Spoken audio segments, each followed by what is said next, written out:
It's the Brad and John Show. Brad and John Show for 9/11/25. Yes, today is the 24th anniversary of the horrendous attack by those cretins from halfway around the world who attacked our wonderful World Trade Centers, destroyed both of them, tried to destroy the Pentagon. They quickly rebuilt it back in good shape again, and then ultimately the fourth plane, which never had its target and hit its target, and thank God for all the patriots on board that plane that attacked the attackers and went down with the ship and essentially committed probably an act of terrorism, which probably a lot of people would never not do, to be honest with you. Let's be honest with you. Okay, having said that, John, what do I do in the Bravo block? It's time for Brad's Top 3. It's time for Brad's Top 3. I have some earth-shattering stories, John. And number three, you won't believe. It's time for Brad's Top. I'd get ladies to say it twice. Okay, here we go. It's number 3. I got a press release yesterday from my friend Dan Zarlenga, Z-A-R-N-L-E-N-G-A, Dan Zarlenga. And he's with, his email address states mdc.mo.gov. What is MDC, John? The Missouri Department of Conservation. Missouri Department of Conservation. And Dan Or conservation. You would say conversation, but conservation. Dan Zarlenga sends me all sorts of interesting things of what he's doing with MDC. Here's one that I know John will be there. On September 27th, John will be at the Weldon Spring Site Interpretive Center. Do you know what the Weldon Spring Site Interpretive Center is, John? No, I do know there's a city named Weldon Spring, and there's no S on the end of it. What about what's going on in Weldon Spring singular, Brad? The interpretive site is the one I talk about all the time, which is right there on Highway 94 in front of the big... It's right across from where you would turn for Francis Howell High School. Oh, it's down the street. It's not quite there. Okay, it's nearby. Okay. It's about half mile down the street. Okay. It's the big mound where all the radioactive, all the nasty stuff was put from all the areas down there where they did the stuff during World War II. It's in a big bowl that they put gravel on top of, and you can walk under the top. But in front of it, they have a multi-million-dollar building that nobody ever goes to, which is the Weldon Spring Interpretive Center. And what's happening there on September 27th, John? I have no idea what's going on. It's Pollinator Palooza. Ooh, Brad, you could go get some native plants, I guess? Let me read you the first paragraph. As insect pollinators like monarch butterflies flit from plant to plant in search of food, they spread pollen crucial to the reproduction of their host plants. More than 75% of the Earth's flowering plants depend on pollinators. Out of every 3 bites of food we eat exists because of pollinating insects. That's worth celebrating. The Missouri Department of Conservation, MDC, will join the Weldon Spring Site Interpretive Center, Missouri Pollinator Network, St. Charles County Parks, and a host of other partners at the Pollinator Palooza Festival on Saturday, September 27th from 10 a.m. to 3 p.m. This fun and free community festival takes place at the Weldon Spring Site Interpretive Center in St. Charles and has something special for all ages. Pollinator Palooza will celebrate all pollinating creatures that help our plants thrive. The event will feature other interactive ways to learn about pollinator declines and what people can do. John, I thought this would be an ideal situation for you to take your kids. Yeah, that does sound pretty fun. You can learn about bees. You can learn about pollination. You could probably learn about the birds and the bees. Now, Brad, is this sponsored by any large agrochemical companies that make insecticides that might be, I don't know, blamed for the decline of bee populations? Doesn't say that. It says the event will feature many hands-on activities such as kids' crafts, games, exhibits, native garden demonstrations, food trucks, and more. Missouri-made vendors with native plants, bird feeders, and nesting boxes. Local crafts and produce will be there on hand. Visitors can purchase native plants and get helpful advice on how to grow pollinator-sustaining plants at home. Guests can also enjoy viewing and hiking the site's 150-acre restored Howell Prairie. They will be learning activities both indoors and outdoors. That is the 27th of September. And what did I say? From 10 a.m. to 3 p.m. And if you don't know where this is at, go out on Highway 40, whichever way. Or come down on 94 if you're in St. Charles. Come east on 40, whichever way, it's 64. Get off at 94, head down toward Hoffmanville, and you're going to pass the high school, and then you're going to pass the old Missouri Highway Department garage, which is now the St. Charles County garage. And right after that, you will see this place on the right. You can't miss it. And if you make the curve, the quick curve to the left, you've missed it, but it's right there on the right. You can't miss it. So that's September 27th. So, and Dan Zarlinga, he calls me from time to time. A nice guy, does a lot of stuff like this, does a lot of different events and things like that.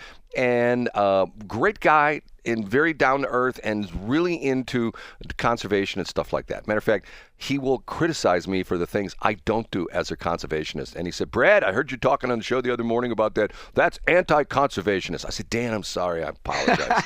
Because now he should be happy, Brad, that you leave your grass at a high length, right?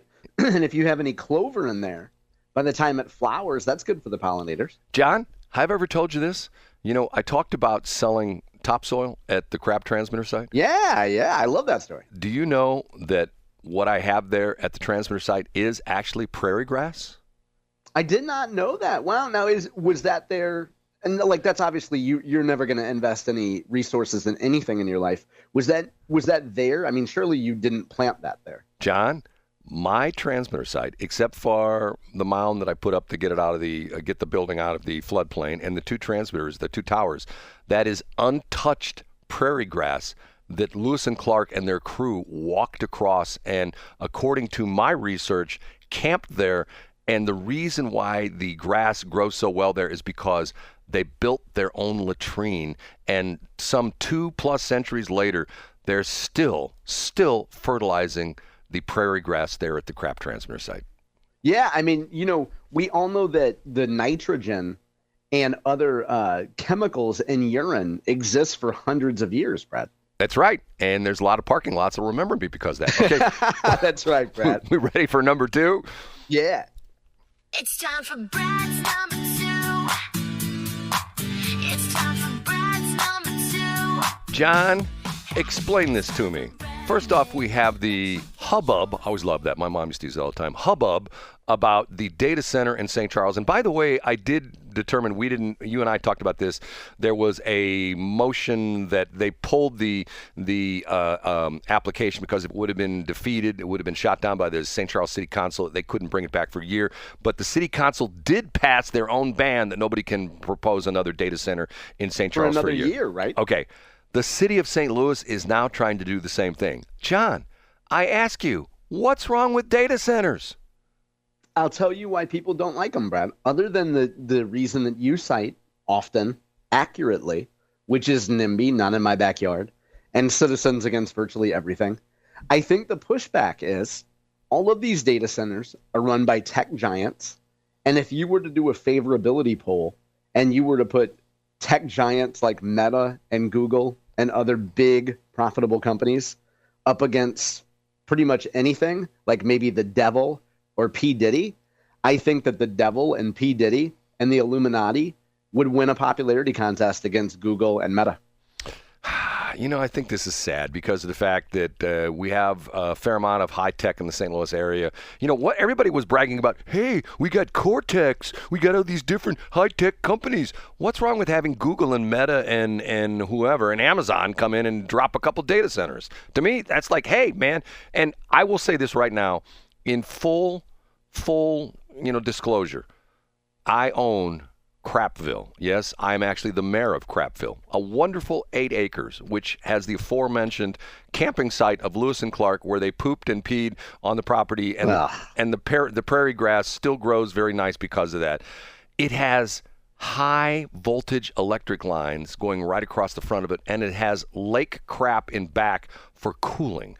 I am hereby offering Meta, our Alphabet, our Amazon, a site where they can build a data center right there in Crapville. Matter of fact, you can take up 100% of Crapville.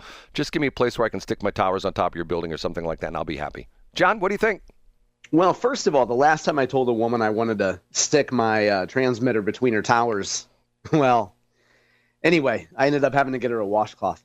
Secondly, I think on September 27th, you could put that very efficient message on a sandwich board and walk around Pollinator Palooza. And I'm sure a lot of the people that go to Pollinator Palooza and their Birkenstocks probably have a direct line to the Bill Gates of the world and the Googles and the Metas of the world. Don't you think, Brad? Could be. Ready for number 3, or actually number 1, John? Yeah, let's do it. And now, big finish, Brad's number. John, I'm going to scoop you At least I think I'm going to scoop you. I didn't take a look at your whole list this morning, but I think I have something that you don't, which is a story that you've covered many times, but I don't think it's on your list today because you know what it is? What is it? Well, you wouldn't know because you didn't go to my website today or probably in the last few weeks. What's the story, Brad? It was sent to me by Jim Roberts. You know who Jim Roberts is? Yeah. Now, Brad? Where is the story from? And who's the reporter? Do you know off the top of your head? Here's spoiler: it was written by either Chris Parker or Jeff Folsom. And what outlet does it appear today? And what website can you find a link to it today, Brad? Okay, here's what's interesting. It's from the Washington Missourian. Jim sent it to you, right? And it's on my website today. Jim Roberts sent this to me, and he sent this to, and he's got a little tag, and he sent me the file, and it says, this is Jim's note to me. Latest on Landfill, county attorney is so full of S blank blank T, I can't say that word. It's already damaging my property. They just won't do anything. And the story goes into much detail. Where's the story, Brad? It's by Christopher Parker of the Washington Missourian, which John Okay, has... and folks, let me interrupt, Brad. Yes, Brad. So what you're acknowledging is that you didn't go to my website today and you didn't see a link to this on my website, correct? John, remember, I only have one good eye, and for folks who are listening, you can go to johncombest.com. And no, Brad, I did not miss the story. And yes, you can find it on johncombest.com. Proceed.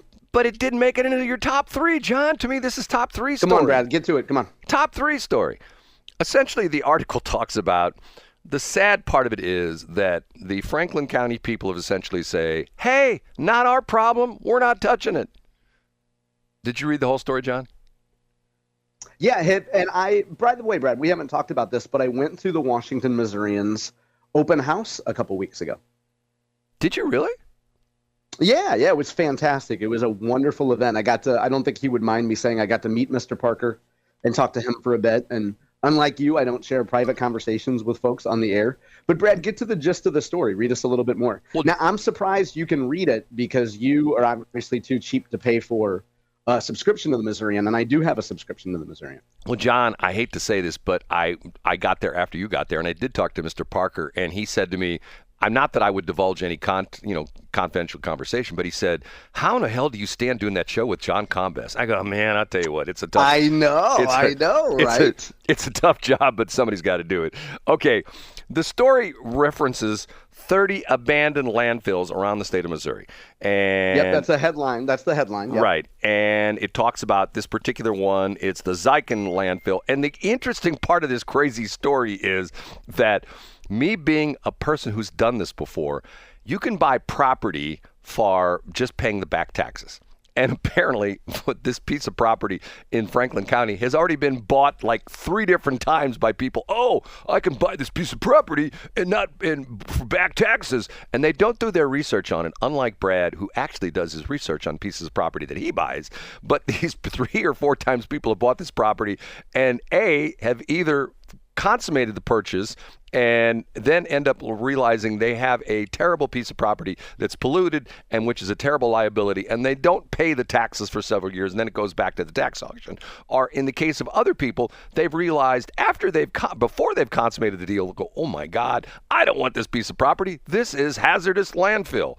So, and Jim Roberts, who's the next door neighbor, is complaining because the junk and the pollution from the landfill there in Franklin County is permeating his property, and he's complaining about Franklin County essentially saying, we're not going to do it. And the reason Franklin County doesn't want to clean it up, John, you know the reason for that? Why is that, Brad? Because if they don't get it super clean, then they have liability. Someone can come along and say, yeah, Franklin County cleaned it up, but they didn't because they missed this pollutant over here in this part of the sector over here, and there's dirty junk over here, and there's pollutant bubbling out of the water over here, and they didn't catch that. So they're on this. So in other words, Franklin County is essentially saying, hey, we're not touching it either. Nobody will touch it. Now, the crazy part of this is, you know what I say? Yeah, Brad, what I think would be interesting is tomorrow, Friday, why don't we have Mr. Roberts on the show to talk a little bit about this? It would be timely. I think it'd be great to have a conversation with him about it. Really? Do you have contact information for him? Well, you claim that he just emailed you, so why don't you take a little bit of initiative and ask him for his phone number? But John, I thought that was against the John Combest rules. I thought you had to send him a letter in the mail first before you could contact anybody. Wasn't that so? B block or C block, I think would be good tomorrow, Brad. Maybe C block tomorrow. to do that. I think that would be awesome. But John, I thought you told me that before I can call somebody on the phone, I have to send them a telegram saying, "Hey, I'm going to call you on the phone. Can I do that in 20 minutes?" Isn't that the way it works? Yeah. There's generally the idea of Dedum Tots. So we've discussed this many times on the show.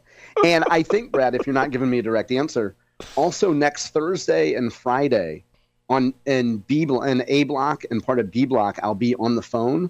So B Block next week, Thursday or Friday might be a good opportunity, or at my original suggestion, maybe tomorrow at C Block, if Mr. Roberts indeed emailed you, which you claim that he did, why don't you respond to him, say, hey, can you talk about it tomorrow at 7:40 a.m.? Okay, hold on just a minute here. You know, I'm not the kind of guy, you know me, John, I don't let the grass grow underneath my feet. Hey, Jim. Let me do this. I'm doing right here so you can be, hey, Jim, Jim. Would you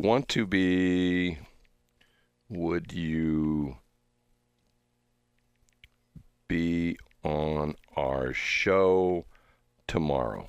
Okay, I just sent it.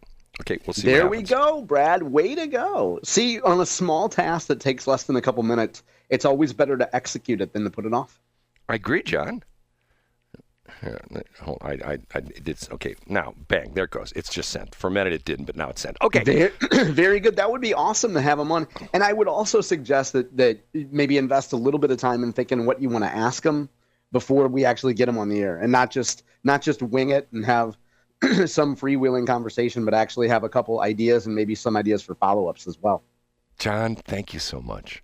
I appreciate your corporate way of doing things like that. Thank you.